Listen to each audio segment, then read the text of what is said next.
foreign language teaching. This presentation will be bilingual, Spanish, English, okay? So,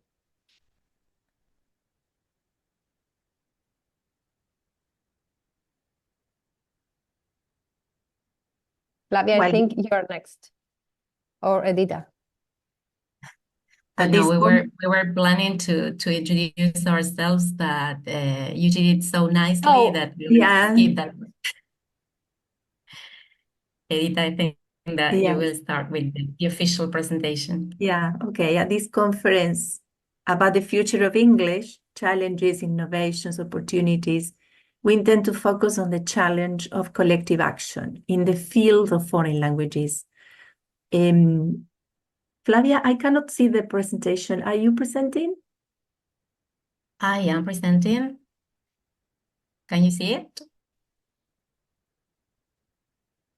I cannot see the slide, that's why.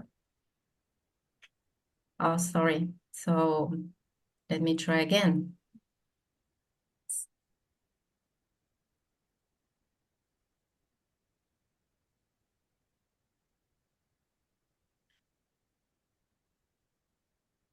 In the meantime, I will tell you that we are Colectivo Docentes de Lenguas Extranjeras de Santa Fe, and our collective is a grassroots movement of foreign language practitioners. We are a group of teachers of English, French, German, Italian, Portuguese, from different educational contexts. We all work at state and private schools, some of us in teaching education programs, some others at university. And we self-convened in 2021, and since then, we've become an online community of practice. Flavia has the anecdote of the starting point of this collective. Yeah, I'm still struggling with the presentation, but I will share the anecdote. Actually, this idea of collectivizing emerged during the pandemic when Carla, who is a co-founder of this movement, made a post in Facebook. She posted an article written by two colleagues from Buenos Aires, Mariano Monserrat and Gustavo Mortola. They had researched on the teaching of foreign languages in primary schools in Argentina. And I commented on Carla's post, showing my concern about the lack of language policies in our province in relation precisely to language teaching in that level. So we got in touch. Other teachers also commented on the post, and we got in touch first via Facebook and then WhatsApp, and we decided to become a group under the name of Colectivo de Docentes de Lenguas Extranjeras de Santa Fe. And well, it didn't take long until other teachers joined us, and that's how our community was born.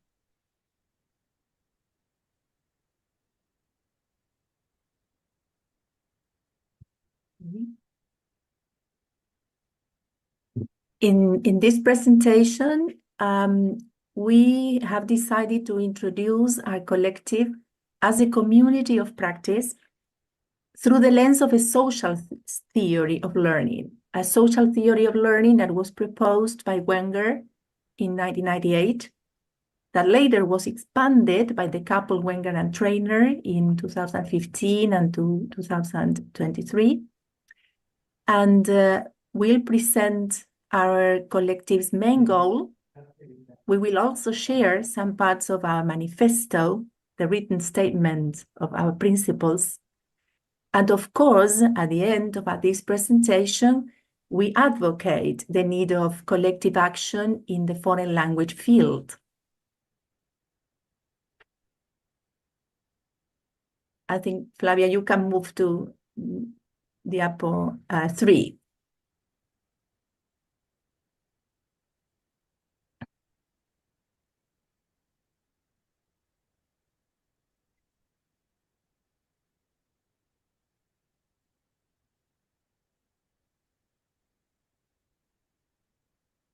Why a community of practice? Why have we decided to present as a community of practice? Well, Wenger states that the primary focus of his theory is on learning as social participation. Participation here refers not just to local events of engagement in activities with certain people. It's a process of being active participants in the practices of social communities and constructing identities in relation to these communities. Such participation shapes not only what we do, but also who we are, how we interpret what we do. We found this conceptualization useful as a thinking skill to explain how our collective has contributed to our own learning process and continuing professional development.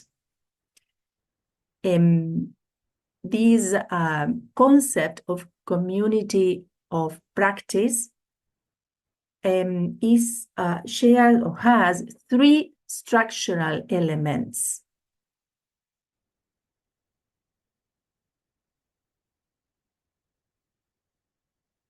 Flavia, you can move to the next. All right. As you can see there are three structural elements: the domain, the practice, and the community. These three elements have to be present for a group to be called a community of practice. About the domain, what does the author mean?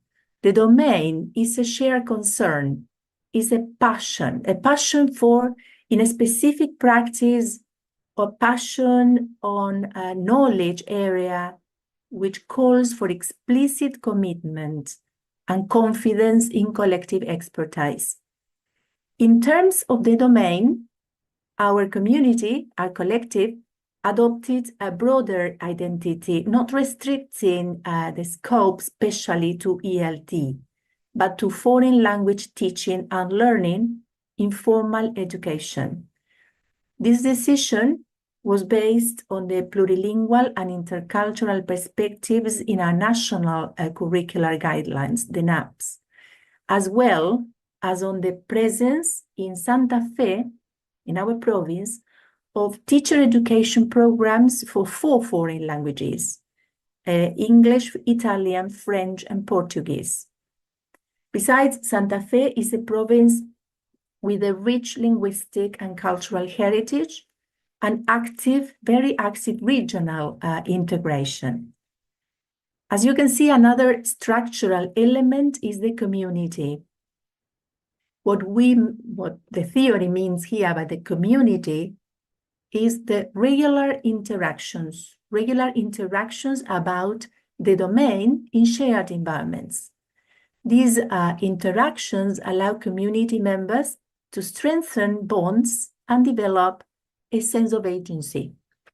Since 2021, we have sustained discussions through a variety of interconnected online environments to be able to reach teachers across the province. The Facebook and Instagram pages are our main communication hubs. Since we started, well, we have used a WhatsApp group, almost interacting weekly. And of course, we've used conferencing platforms and for online conferences and video calls. As you can see, the third element of a community of practice is the practice itself. The community, the group, focuses on and grows through collective actions that aim at developing a shared repertoire of resources and situated practices. We've organized synchronous meetings. We have organized synchronous meetings for webinars, for assemblies. The webinars have included topics such as an overview of the local and national language policies, recent attempts at curricular reform for teacher education, and experiences of foreign language teaching in primary education in different provinces. Later we will tell you about these actions. The assemblies, which are carried out 2 or 3 times a year, are open spaces to discuss current issues, progress on specific actions such as curricular design, problems with foreign language teaching positions in certain schools in the province, proposals for new activities. All in all, these synchronous sessions have allowed us to build a closer relationship and a sense of belonging with foreign language colleagues from the province-wide, and to get a deeper insight into the variety of context challenges that exist beyond the main urban centers. This has empowered voices that have been historically silenced in the educational debate in our province. We would like to highlight our main domain. The next. As we said, our domain is foreign language teaching, but we want to highlight that our main domain is foreign language as an essential right in compulsory education. As I said, we would like to also state the goals of our collective, which are to expand the access to foreign languages for all children and young people in our province, to enhance and improve teacher education, and to support the development of language policies tailored to our region. This is what we've been struggling with these years. Has really been hard, and it is, but we're fighting for this. Another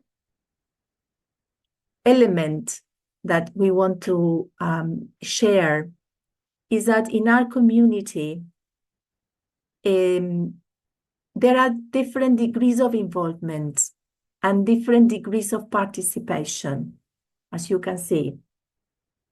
In the extensive work with communities of practice that Wenger and Trainer have developed, they point out that these organizations, these communities of practice, flourish and volunteer participation based on commitment and the initiative of their members.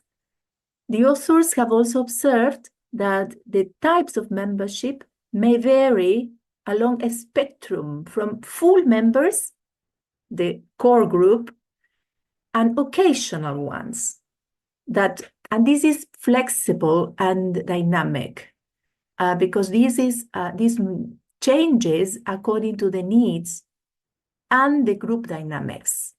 As you can see in this figure, some people are in the inner circle, some are in the outer circles, but this moves, right, all the time and in a natural way.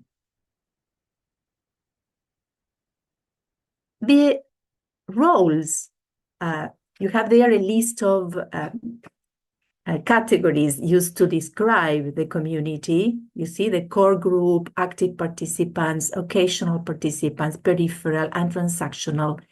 What is interesting is that the tasks that are the practice that keep the community moving and are distributed. I mean, this leadership is distributed, and the tasks, there are members that perform some roles and then move, right, to other tasks.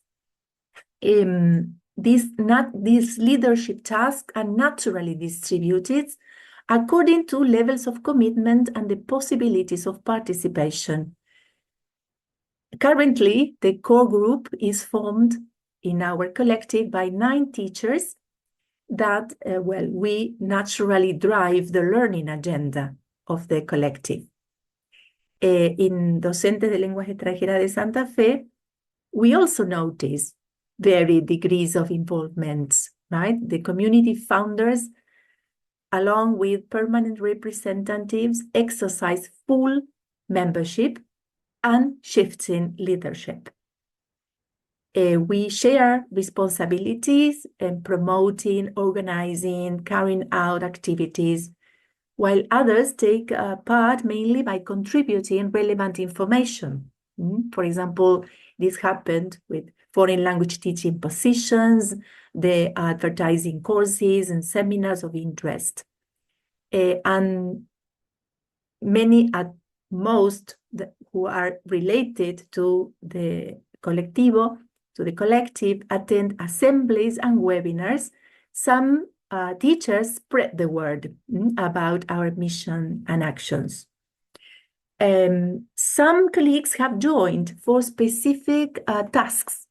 For example, participating in curriculum design teams, or meetings with authorities, or presenting webinars.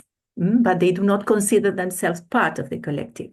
They are like this transactional, or they are in the outer circle. So we will see now the lines of action, right? And Ceci will give us more details on everything that we've done these years. Thanks. Okay.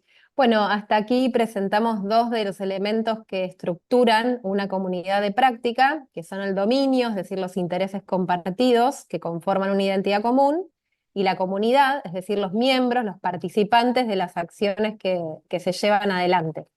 El tercer elemento es la práctica y tiene que ver con las líneas de acción, con las actividades, las experiencias llevadas adelante por esta comunidad, por este colectivo.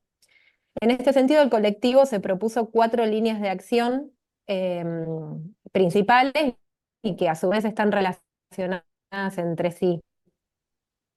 La primera es generar espacios de análisis, debate y participación con respecto a decisiones políticas nacionales y jurisdiccionales en materia de lenguas extranjeras.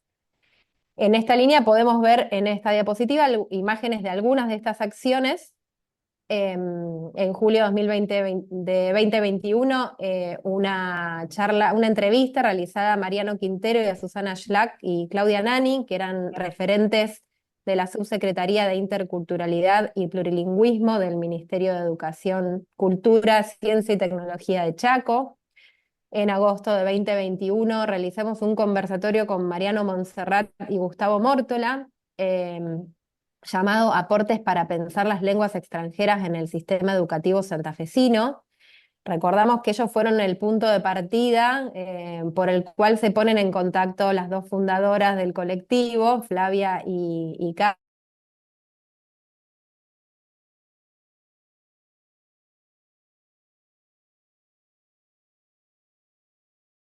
La primera asamblea de docentes lenguas extranjeras, también en 2021, en la cual se realiza con la intención de generar vínculos con otros docentes, se invita a los participantes a sumarse al colectivo y se decide aquí redactar un manifiesto del colectivo que va a surgir recién 2 años después de un proceso largo de debate, charlas, análisis y reflexiones. Vamos con la siguiente. Otra de las líneas de acción es sostener vínculos y diálogos con las autoridades políticas responsables de la toma de decisiones, con las instituciones educativas y con asociaciones de docentes de lenguas extranjeras. En ese marco observamos en las imágenes reuniones con diferentes actores políticos, como el doctor Pablo Farías, presidente de la Cámara de Diputados de Santa Fe en el 2022, y la diputada Erika Hines, que pertenecían a la Comisión de Educación. En esta instancia, lo que hizo el colectivo fue llevarle sugerencias para fortalecer la enseñanza y el aprendizaje de lenguas extranjeras en los niveles de educación obligatoria, de cara al debate de la nueva Ley de Educación de Santa Fe, que todavía no fue sancionada. También tenemos una imagen sobre la reunión con la Comisión de Educación de la Cámara de Diputados de la provincia de Santa Fe, Allí también se presentaron sugerencias para promover el desarrollo de políticas lingüísticas que fomenten la enseñanza y el aprendizaje de lenguas extranjeras como derecho en la nueva ley de educación. Y en 2024 pudimos reunirnos con el ministro de Educación, José Goiti, con diferentes objetivos. Uno de ellos fue entregar el manifiesto, conocer la posición de la gestión en relación a la oferta educativa plurilingüe, plantear la necesidad de una política lingüística educativa, solicitar la definición de algún dispositivo de interlocución para sostener una agenda respecto a las lenguas. También se conversó sobre el avance de los diseños curriculares de nivel superior y de primaria, de lenguas extranjeras. Bueno, el ministro recibió el manifiesto y se definió, se establecieron algunos temas de agenda en esa oportunidad, como definir una figura referente de interlocución, revisar el debate respecto al diseño el diseño curricular para nivel primario, entre otros. También mantuvimos reuniones con distintas asociaciones a lo largo de estos 3 años. La reunión con el colectivo, esperen que me perdí. Estuvimos presentes en el Congreso Nacional Internacional de Profesores de Portugués de la República Argentina, organizado por la Asociación Argentina de Profesores de Portugués, que se llevó a cabo en la Universidad Nacional del Litoral en el 2023. Allí docentes y estudiantes recibieron información sobre las acciones del colectivo, manifestaron su apoyo. Además, la comisión directiva saliente también explicitó en su memoria de actividades que había mantenido una reunión con el colectivo. También participamos en el 2023 en la mesa redonda Resignificar y fortalecer la formación docente desde una perspectiva situada, también en el Congreso Nacional de la FAAPI.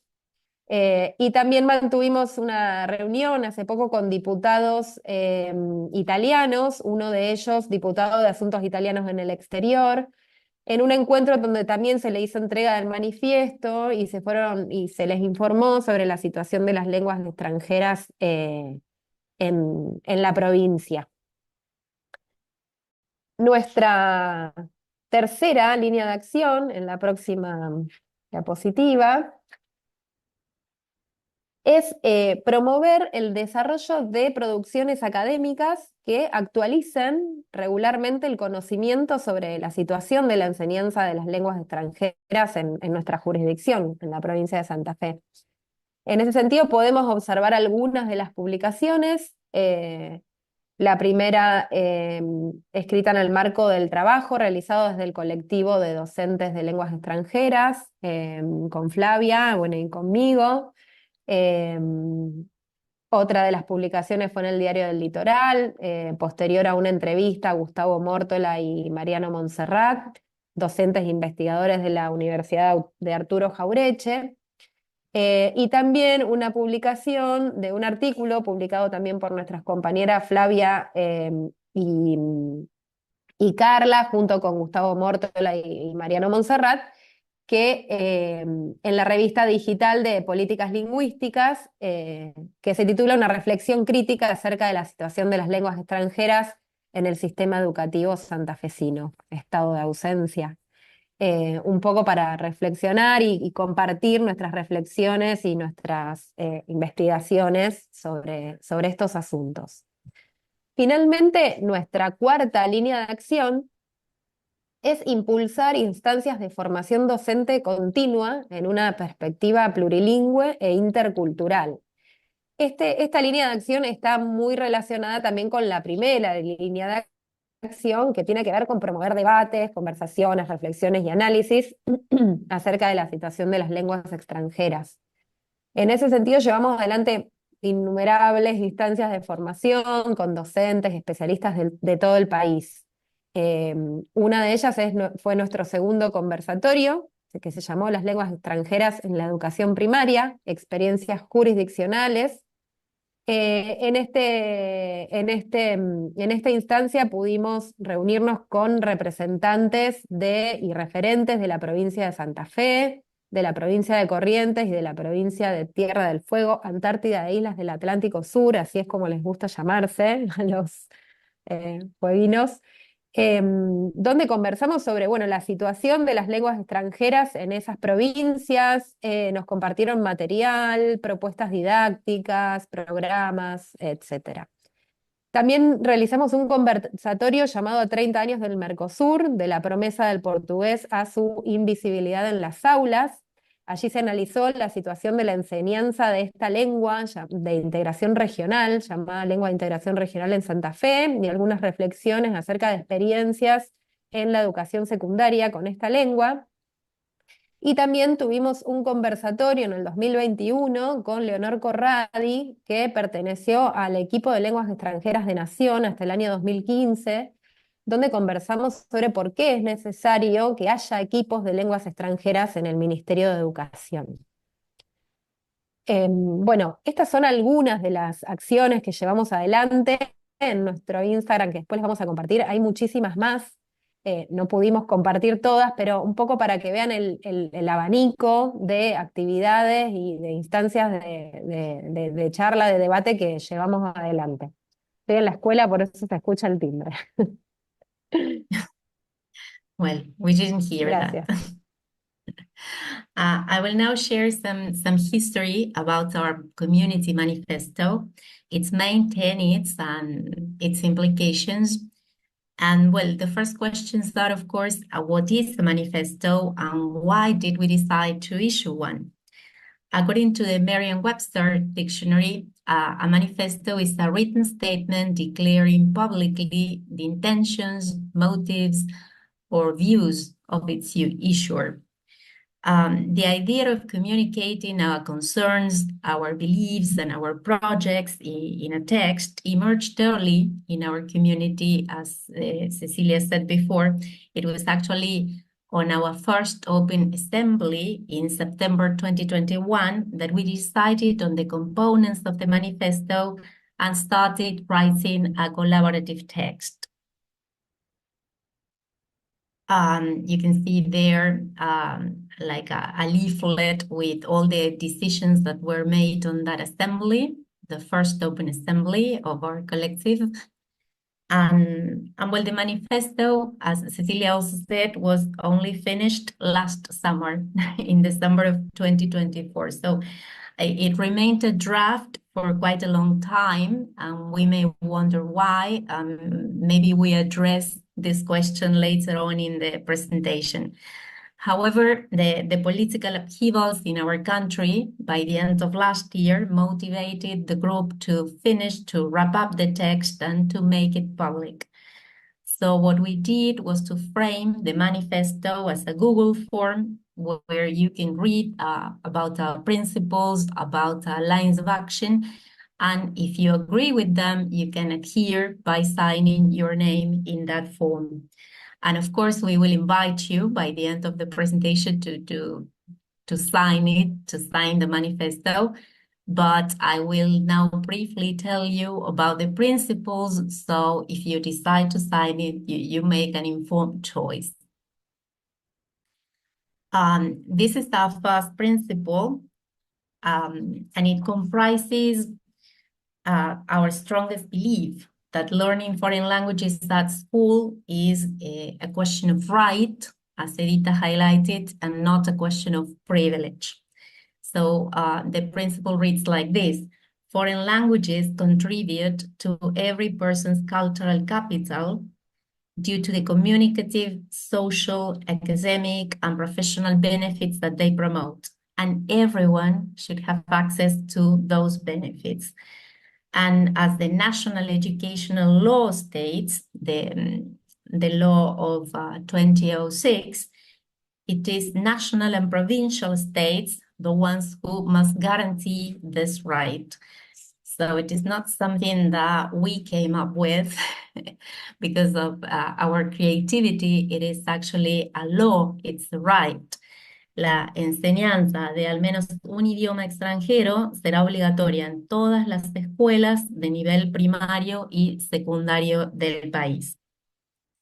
In our province, however, children who attend state primary schools have access to foreign languages only in the 7th grade. And this has been this way for as long as 30 years.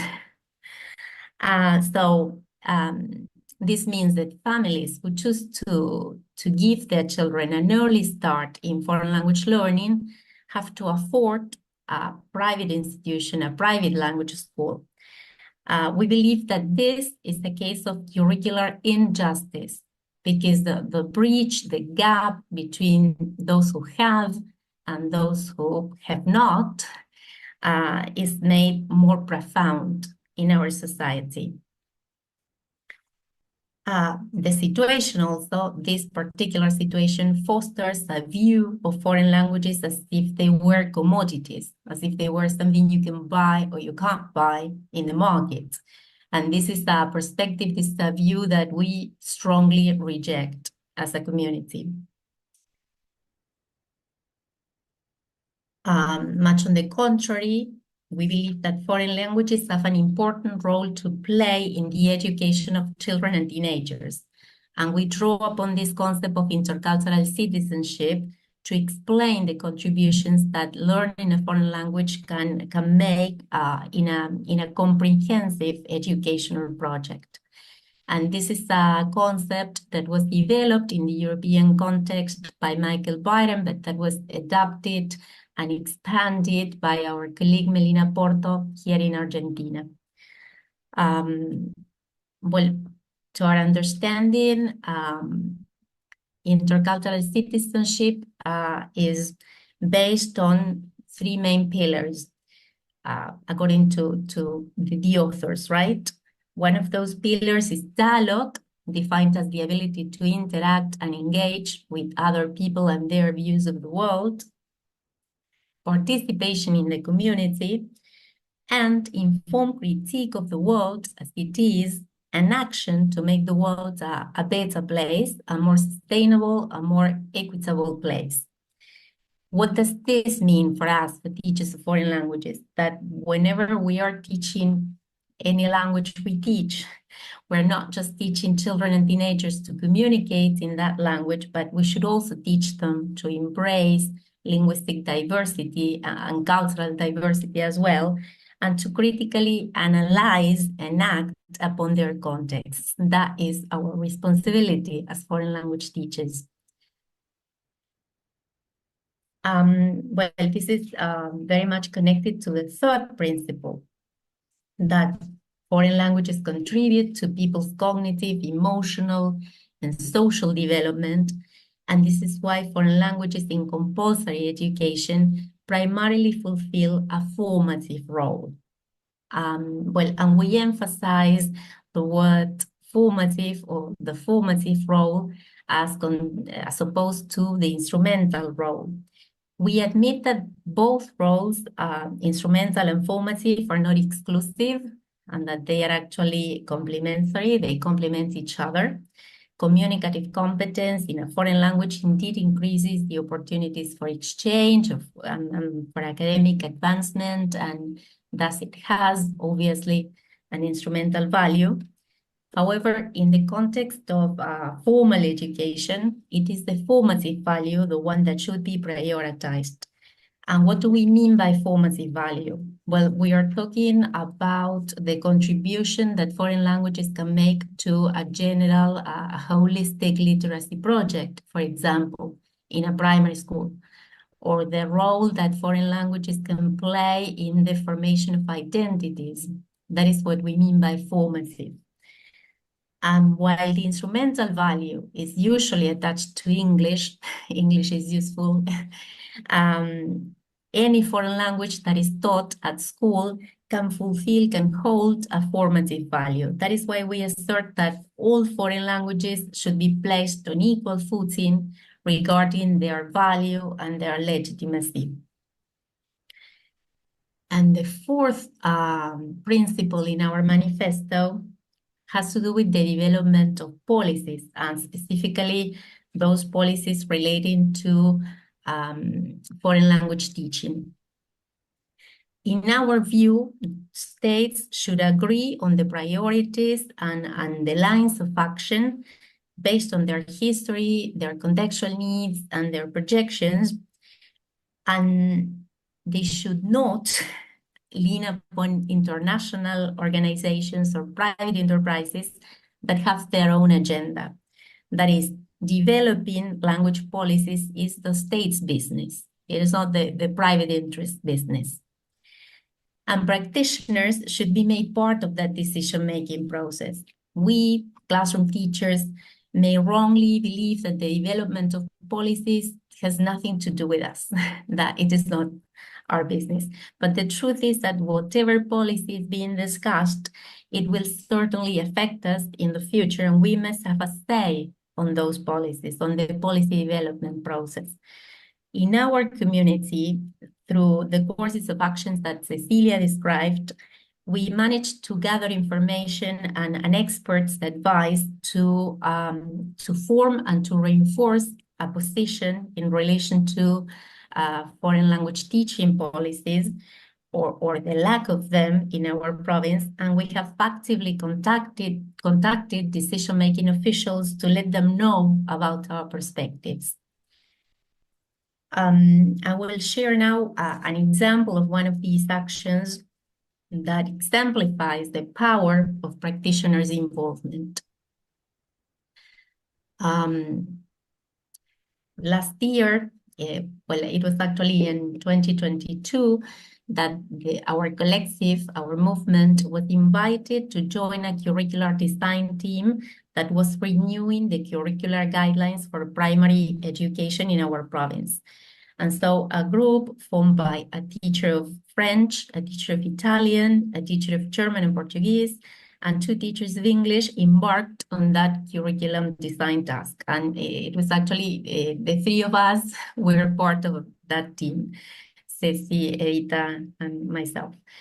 And the outcome of this collective effort was a foreign language curriculum that was divided into 3 different texts, each addressed to one of the cycles of primary education.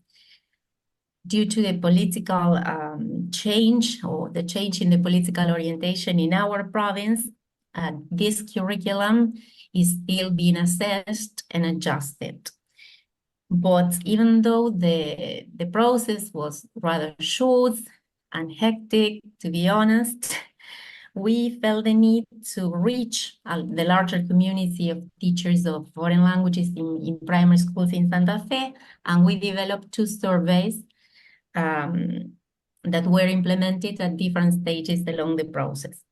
In the first survey, we inquired about the existence and variety of foreign languages in the province, in the primary schools in the province, and also about the teachers' expectations about the prospective curriculum. We would like to highlight some points, only some points concerning the data that we obtained through that first survey. And first, we want to emphatically highlight the number of respondents that ranged from 700 to 800, because we believe this is evidence of the teachers' commitment and the desire to be heard. When they were asked about their opinions, they immediately responded, and it was a large number actually, and that means something to us. Second, through the survey, we could confirm the overwhelming prevalence of English as the most taught foreign language in our province.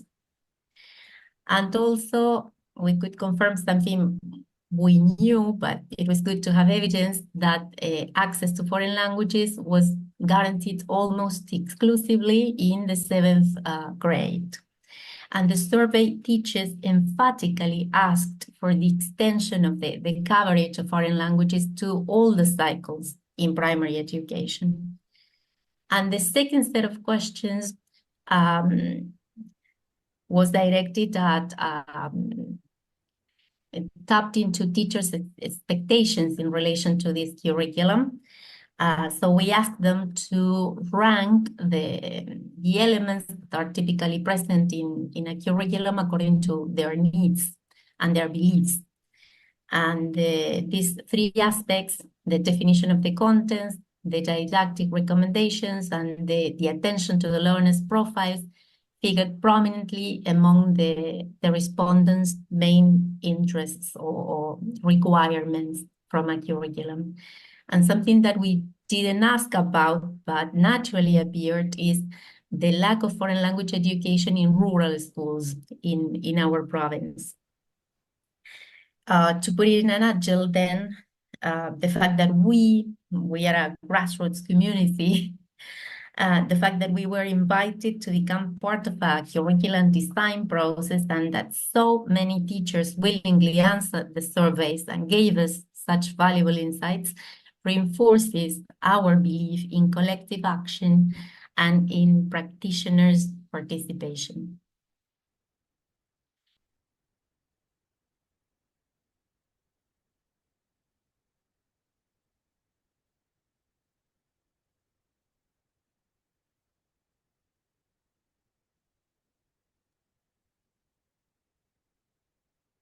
So we insist on the learning value that this community, this collective, has allowed for us.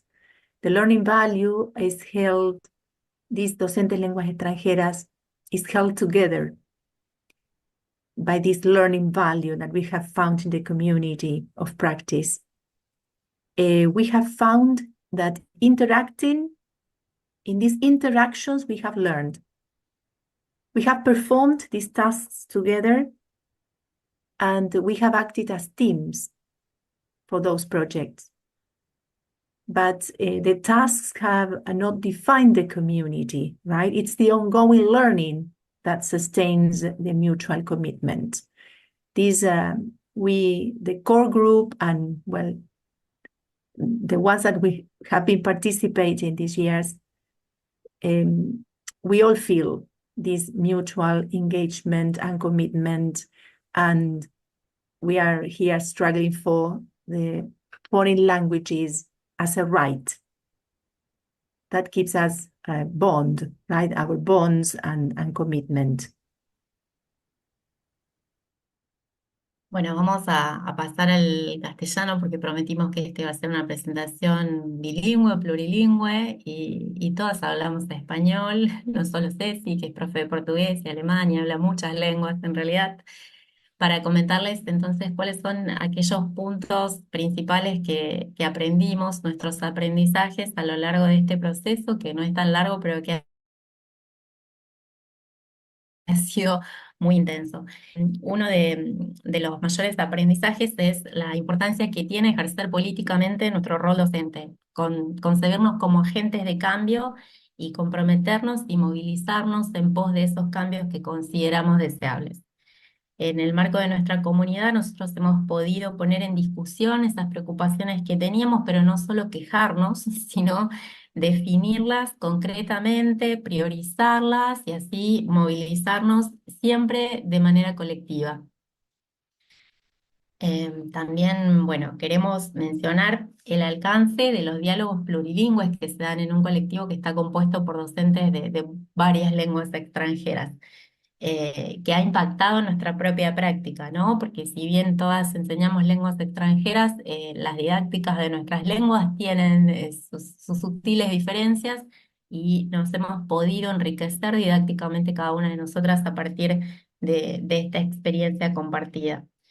Y la otra cuestión que queremos resaltar es la búsqueda de lo común, porque como señalábamos, somos lenguas diferentes, tenemos epistemologías, tradiciones, historias y situaciones presentes que son muy diferentes, pero en cada debate que hemos dado, en cada acción, siempre buscamos abrazar aquello que nos es común y que nos moviliza a todas y que es principalmente esto que venimos resaltando a lo largo de toda la presentación, la concepción del aprendizaje y de la enseñanza de una lengua extranjera como una cuestión de derecho, no de privilegio.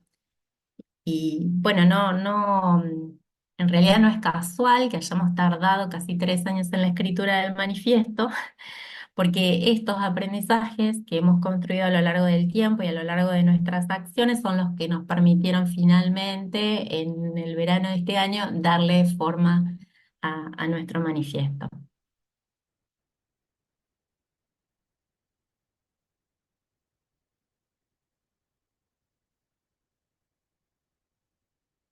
Bueno, y los invitamos, por supuesto, las invitamos a firmar el manifiesto. Pueden acceder ustedes a través ahí del QR.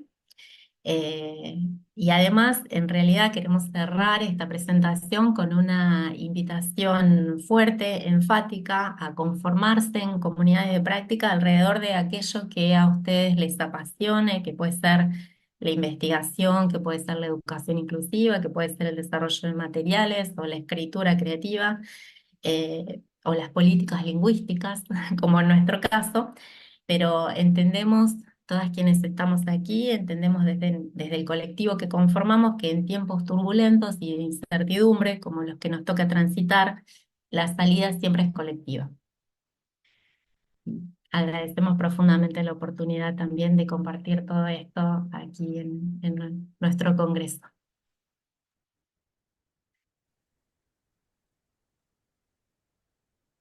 We round up with a call to action. And as Flavia said, I mean, there is an opportunity with you meet with others that share a passion, and these mutual bonds are a great opportunity for learning. So now we are open to questions. If you need to ask or you want us to clarify any aspect of the presentation. Let me thank you, Edita, Flavia, Cecilia, for such an inspiring session. I hope you have all enjoyed it. I will also invite all the participants to come up with any questions that you may have for these three true agents of change. I don't know if you agree with me. So, well, I am pretty sure that you are all reading these wonderful comments. I'm going to make this bilingual as well. Muchas gracias por compartir. Felicitaciones por tanto trabajo. This is what the people who have been listening to you are saying. Personally, if I may, I hope I can. I have jotted down some things regarding the learning of foreign languages as a right and not a privilege that really stuck, and also access for everyone. There was one participant making reference to the hours of English being reduced in her own context. And something else that I highlighted here, we keep on reading. Excellent presentation, excelente trabajo. But one of the things that I also highlighted here in my own notebook is no quedarse en la queja y ser agentes de cambio.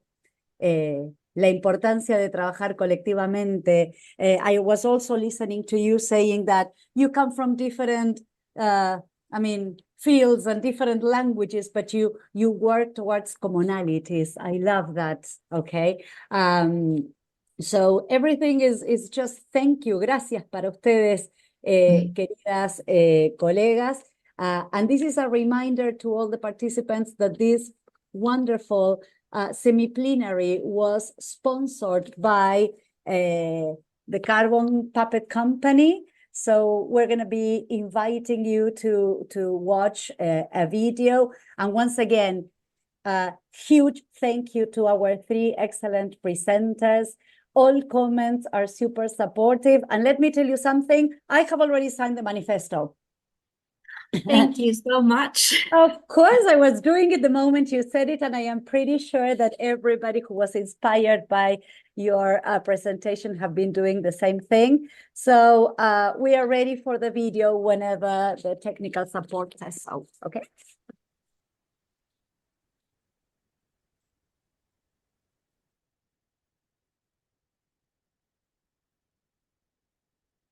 Welcome to FAAPI 58th Virtual Conference. For a better experience, we ask you to mute your microphone and turn off your video streaming. This conference is sponsored by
supported by.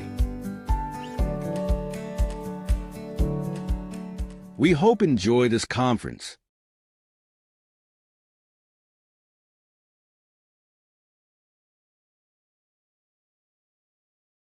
So again, thank you, Edita, Cecilia, Flavia. And now this is a message to all participants out there. Right after this semiplenary, we've got 2 sets of concurrent sessions with very interesting presentations of papers that we invite you to choose from. The 2 sets go from 11:40 to 12:20. And then there's another set of concurrent sessions from 12:30 to 1:10 before our lunch break, okay? So now we've got a couple of minutes to have a short break and then dive into the very interesting concurrent sessions that this wonderful event is offering. Dear ladies, very proud of your work, okay? More agents of change in education, indeed. Thank you, FAAPI, for making this possible, and see you in a while, everybody. Thank you. Bye-bye, everyone. Thank you. Bye. Adiós a Bye. todos. Bye-bye.